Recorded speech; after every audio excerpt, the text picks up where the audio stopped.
पाप और हर तरह की बुराई उस अहं की देन है जिसे हम संयम में नहीं रखते और दूसरों को चोट पहुंचाते हैं। इसके साथ ही पापी के अपने चरित्र को भी ठेस लगती है। धर्म नैतिक और अनुशासन संबंधी नियमों और भावात्मक अपीलों की मदद से उनकी रक्षा करते हैं। वे चाहते हैं कि अहं वश में रहे और वर्जित स्थानों पर प्रवेश न करे।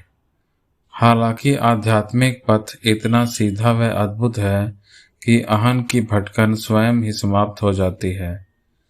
सारे अहं का ही त्याग करना होता है। इस तरह अद्वैत स्वयं अहं पर प्रहार करता है, इसके खास रूपों पर हमला करता है। भले ही कोई इंसान कितना बड़ा पापी क्यों ना हो, अगर वह निरंतर यह विलाप करना बंद कर दे, आह मैं तो पापी हूँ, मुझे कभी मुक्ति नहीं मिल सकती, और वह अपने मन से उस पाप का विचार भी निकाल दे और सच्चे दिल से आत्मा पर ध्यान करे, तो वह एक दिन निश्चित रूप से अपने भीतर सुधार ला सकता है।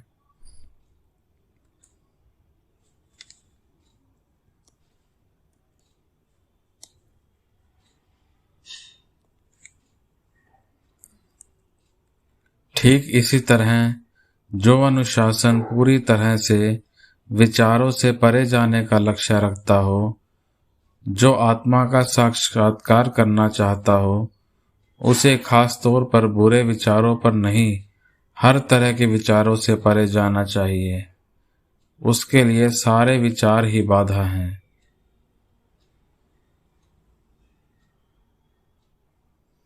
एक यूरोपीय महिला ने पूछा कि क्या अच्छे विचार आरंभिक तौर पर आत्मा के साक्षात्कार में सहायक नहीं हो सकते। उसे उत्तर दिया गया, जी हाँ, वे बुरे विचारों को दूर रखते हैं, परंतु आत्मबोध आने से पूर्व उनका विलीन होना भी बहुत जरूरी है।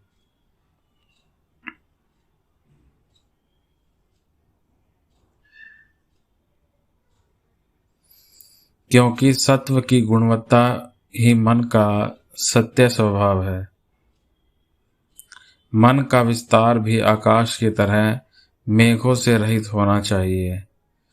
रजस गुणों के कारण मन व्यथित और चंचल हो जाता है और तमस के प्रभाव में आकर भौतिक जगत में प्रकट होता है।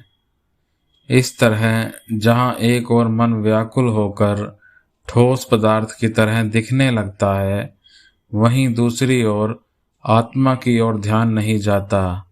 जिस तरह लोहे के भारी शटल पर रेशम का महीन धागा नहीं बुना जा सकता, या हवा की लौ में टिमटिमाते दीपक की रोशनी में किसी कलाकृति के रंगों के सभी शेड्स नहीं दिखाई देते, उसी तरह तमस में डूबे और रजस की गतिविधियों में लिप्त मन को भी सत्य का बोध नहीं हो सकता, क्योंकि सत्य सूक्ष्म और सौम्य है। कई जन्मों तक अनासक्त भाव से कर्तव्य पूरे करने पर मन की सारी अशुद्धियां दूर होंगी और फिर किसी योग्य गुरु के मार्गदर्शन में उस परम आत्मा पर ध्यान लगाना सीखना होगा। तब तमस गुण के कारण मन की व्याकुलता और रजस के लक्षणों का अंत होगा। अब मन पूरी तरह शांत होकर अपनी विलक्षणता हासिल कर लेता है। आत्मा का संपूर्ण आनंद ध्यान के माध्यम से स्थिर मन में ही पाया जा सकता है। जो इसे परमानंद को पा लेता है, वह जीवित रहते हुए ही मोक्ष पा लेता है।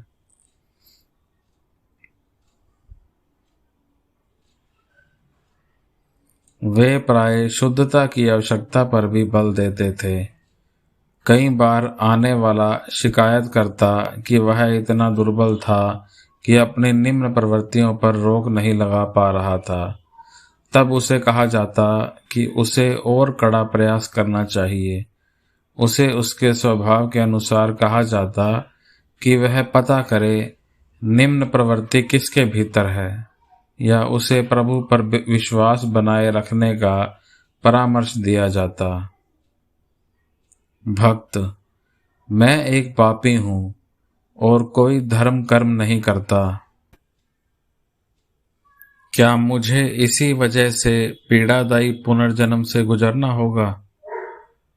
भगवान, आप ऐसा क्यों कहते हैं कि आप पापी हैं? ईश्वर पर भरोसा आपको पुनर्जन्म से बचा सकता है। अपना सारा भार प्रभु पर डाल दो। तिरुवचकम में कहा गया है, हालांकि मैं एक कुत्ते से भी बदतर हूँ, आपने मुझे अपनी सुरक्षा प्रदान कर बड़ी कृपा की है। आप ही जीवन और मृत्यु का भ्रम बनाए रखते हैं। क्या मुझे बैठकर इसकी परख करनी चाहिए? क्या मैं ईश्वर हूँ? हे प्रभु, यह आपकी इच्छा है कि आप मुझे कई जन्मों के फेर में डालें या अपने चरणों में स्थान दें। इस तरह प्रभु में विश्वास रखो और वही तुम्हारी रक्षा करेगा। भक्त, ऐन्द्रिक सुखों की तुलना में ध्यान में अधिक आनंद है और मन फिर भी इससे बचकर भागता है, ऐसा क्यों है? भगवान, आनंद और पीड़ा तो मन के दो पहलू हैं। हमारा अनिवार्य स्वभाव प्रसन्नता है, परंतु हमने आत्मा को भुला दिया है और कल्पना करते हैं कि यह शरीर और मन ही आत्मा है। इसी गलत धारणा से कष्ट पैदा होता है। क्या किया जाना चाहिए? यह प्रवृत्ति जड़ों तक समाई हुई है और पिछले कई जन्मों से चलती आने की वजह से मजबूत हो गई है। अगर सच्ची प्रसन्नता पानी है तो पहले इसका त्याग करना होगा, और इसके अलावा हमें यह भी देखना होगा कि नई वासनाएं या सुप्त प्रवृत्तियां जागृत न हों। भक्त, स्वामी, अहन की पकड़ को ढीला कैसे कर सकते हैं? भगवान, इसमें नई वासनाओं को शामिल कर सकते हैं। अगर संसार का वस्तुनिष्ठ सत्य माया है तो इसकी बुराई और आत्मा के सत्य की ओर जाने का सुधार भी एक माया ही हुआ। स्वामी योगानंद के सचिव अमेरिकी आगंतुक ने पूछा कि संसार में अच्छाई और बुराई क्यों है, और उन्हें उत्तर दिया गया, ये सापेक्ष शब्द हैं। अच्छे और बुरे को जानने के लिए एक विषय चाहिए और वह अहन है। यह आत्मा पर जाकर समाप्त होता है, या आप कह सकते हैं कि अहन का स्रोत ईश्वर है। यह परिभाषा आपके लिए कहीं सुनिश्चित और समझने योग्य होगी। बाहरी तौर पर ऐसा लग सकता है कि महर्षि के ईश्वर के बारे में विचारों में निश्चितता नहीं थी। कभी वे ईश्वर पर पूरा भरोसा और विश्वास बनाए रखने को कहते, तो कभी भगवान के असत्य होने की बात करते, परंतु वास्तव में उनकी बातों में कोई भिन्नता नहीं थी। दरअसल वे किसी दर्शन का प्रतिपादन नहीं करना चाहते थे। वे सदा आध्यात्मिक पथ पर व्यवहारिक मार्गदर्शन दिया करते थे। जो व्यक्ति अद्वैत आत्मा को समझ सकता था, उसे समझ आता था कि वह उसकी अपनी आत्मा है और ईश्वर की आत्मा है तथा विश्व की भी। जहाँ के कोई अपने अहन की आभासी वास्तविकता से चिपका रहता है, वह आत्मा को भगवान की तरह समझ सकता है जिसने कि उसे गढ़ा है। अपनी आवश्यकता अनुसार वे व्याख्या करते हैं। इसमें अन्य मामलों की तरह वे चर्चा की व्यर्थता को इंगित करते हैं। दोनों पथ का अनुगमन करना उपयोगी है, दोनों का अनुमान लगाना नहीं। सभी धर्मों में इन तीन बुनियादी बातों को लिया जाता है, संसार, आत्मा और ईश्वर। परंतु केवल एक ही सत्य इन तीनों के रूप में सामने आता है। जब तक अहं जीवित रहेगा तब तक ये तीनों तीन ही दिखेंगे। इस तरह जो अहं के मरने के बाद अपने भीतर स्थित होता है उसे ही संपूर्ण अवस्था में कहा जा सकता है। यह संसार सत्य है नहीं, यह तो भ्रम की छाया मात्र है। यह संसार सजग है नहीं, यह संसार प्रसन्नता है नहीं, तो इसमें तर्क करने वाली क्या बात है। वह अवस्था सबको मिल सकती है। केवल बाहरी दृष्टिकोण का त्याग कर अपनी आत्मा को जानना होगा और अपने व अहं के बारे में द्वैत की सारी धारणाओं को मुक्त करना होगा। अगर कोई साकार है तो संसार और ईश्वर भी साकार दिखेगा। अगर कोई निराकार है तो आकार कोई कैसे देख सकेगा। क्या नेत्र के बिना किसी वस्तु को देख सकते हैं? आत्मा को देखना ही नेत्र है और वह नेत्र ही अनंत का नेत्र है।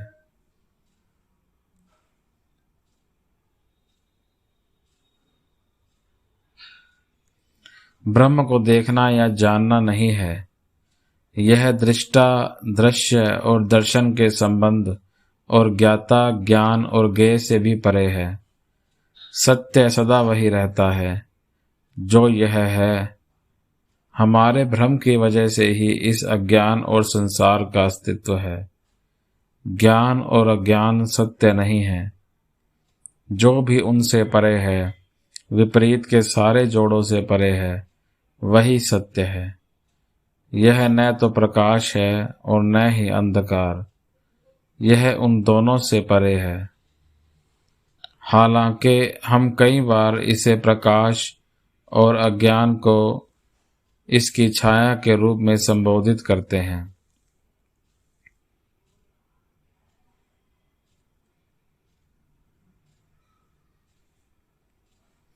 जब भी कुछ समझाने की बारी आती तो भगवान विस्तार से सारी बात करते। वे सदा जिज्ञासु को उस एक आत्मा के सिद्धांत की ओर वापस ले जाते। मिस्टर थॉमसन एक नवयुवक हैं जो पिछले कुछ वर्षों से भारत में ही रहकर हिंदू दर्शन का अध्ययन कर रहे हैं। वे पूछते हैं, भगवत गीता कहती है मैं ब्रह्म का अवलंब हूँ। दूसरे स्थान पर यह कहती है मैं प्रत्येक के हृदय में हूँ। इस तरह परम नियम के विभिन्न पक्ष प्रकट होते हैं। मैं इन्हें तीन पक्षों में विभक्त करता हूँ। एक अनुभवातीत, दो स्थिर तथा तीसरा लौकिक। क्या ज्ञान इन तीनों में से कोई एक है या ये सब हैं? अनुभवातीत से लौकिक तक आते हुए वेदांत माया के रूप में नाम व आकार को त्याग करता है। वेदांत पुनः कहता है कि संपूर्ण ही ब्रह्म है, जैसा कि सुवर्ण और सुवर्ण के आभूषणों से स्पष्ट है। हम इस सत्य को कैसे जानें? भगवान, ब्रह्म हो ही प्रतिष्ठा हम। अगर उस अहं को जान लिया तो सबको जान लिया। भक्त, वह तो केवल स्थिर पक्ष हुआ। भगवान, अभी आपको लगता है कि आप एक व्यक्ति हैं। आपके बाहर एक ब्रह्मांड है और उस ब्रह्मांड में एक ईश्वर है, तो यहीं से विलग होने का भाव आता है। यह विचार त्यागना होगा। ईश्वर आपसे और संसार से अलग नहीं है। गीता भी कहती है, हे गुडाकेश, मैं समस्त भूतों के हृदय में स्थित सबकी आत्मा हूँ और संपूर्ण भूतों में स्थित आदि, मध्य और अंतर में भी हूँ। इस प्रकार ईश्वर सबके हृदय में ही नहीं बल्कि सबके आश्रय भी हैं। वे ही सबके स्रोत, सबके आवास और अंत भी हैं। सब उनसे ही उत्पन्न हुए हैं, उनमें ही वास करते हैं और उनमें ही लीन होंगे। इस तरह वे अलग नहीं हैं।